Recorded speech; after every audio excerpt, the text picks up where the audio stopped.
Hello বন্ধুরা, কেমন আছো? আজকে আমি আমরার বইল দিয়া গুঁড়া মাছ দিয়ে একটা নতুন রেসিপি তৈরি করব। এই আমরার বইলের রেসিপি সবাই রান্না করতে পারে না, আমি রান্না করলে আপনারা ফলো করবেন। আর আমরার বইলগুলা কেমনি বাসে আপনাকে আমি দেখাইতেছি। আমরার বইলগুলা কেমন করে বাসে এই যে আমি আপনাকে দেখাইতেছি। এই আমরার বইলগুলা একটু গুঁড়া করল লাগে না, এইভাবে খোলার লাগে। খুললে বাচ্চা ধুইয়া জরা দিয়া পরে রান্না করতে হয়।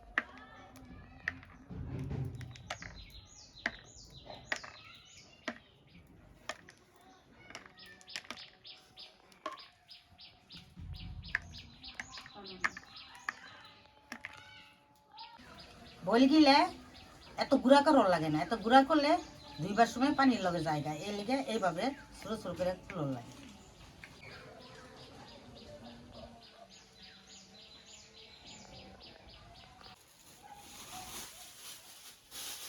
বেশি করে পেঁয়াজ কাঁচামরিচ কাটিয়া লইছি, বেশি করে পেঁয়াজ কাঁচামরিচ দেওয়ার লাগে আমরা বললে কাটিতে। আমরা বলি গেলে আমি ধুইয়া জরা দেওয়ার লম, ধুইয়া সিদ্ধি বাড়িতে জরা দেওয়ার লাগে। সিদ্ধি বাড়িতে জরা না দিলে গুঁড়া গিলা পুরা নষ্ট হয়ে যায়, ফেলাই দেওয়ার লাগে।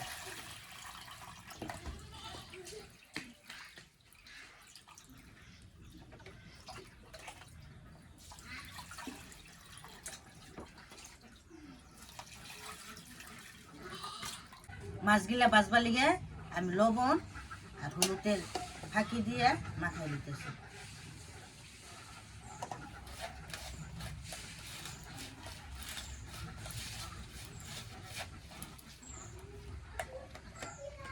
আমি মাছ ভাজবার লিগে কড়াইতে সয়াবিন তেল দিতেছি, বেশি করে তেল দিয়ে মাছ ভাজুন।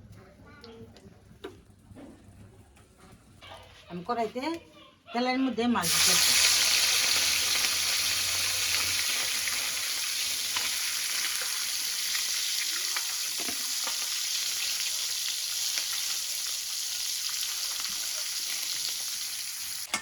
মাছগুলো আমি ভাজা লইছি, এত কড়া ভাজি নাই।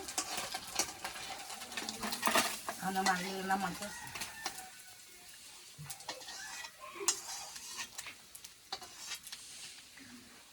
মাছ এত কড়া ভাজার লাগবে। বন্ধুরা, আমার মাছ ভাজা শেষ, আমি এখন কড়াইতে এই পেঁয়াজ দিতেছি।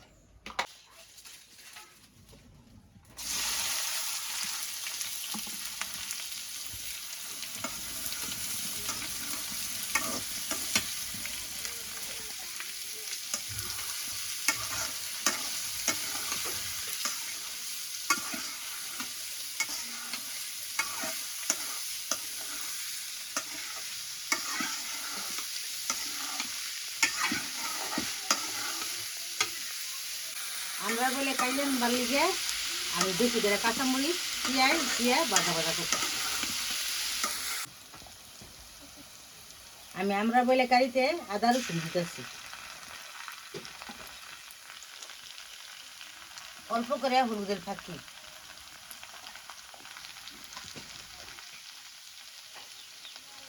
অল্প করে মরিচের ফাঁকি,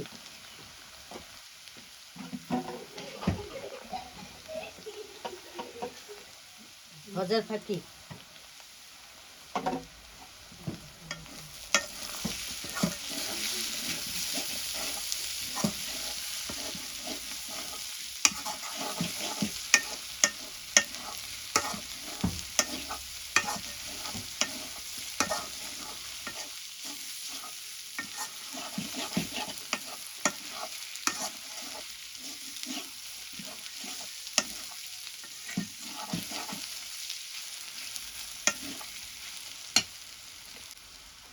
কাঁচামরিচ দিয়ে দিতেছি।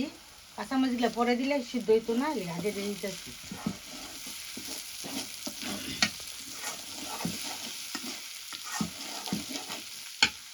পরিমাণ মতন লবণ দিয়ে দিতেছি।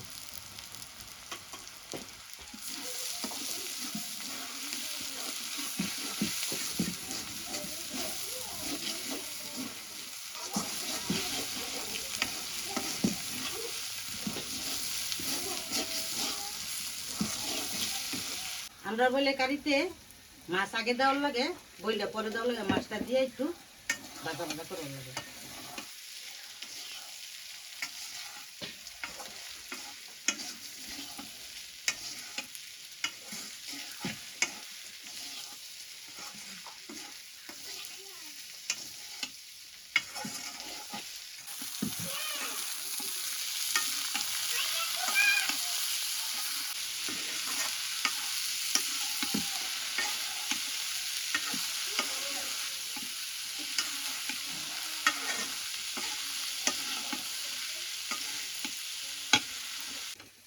বন্ধুরা আমার আমরা বলে ভাজা কারি হয়ে গেছে গা, আমি এখন এলা চুলাচ্ছি না, আমার হেলাইতেছি। বন্ধুরা এই যে আমার ঠাকুর রেসিপিটা কেমন হয়েছে কমেন্টে জানাবেন আর লাইক শেয়ার করে ধন্যবাদ, আমাদের পাশে থাকবেন।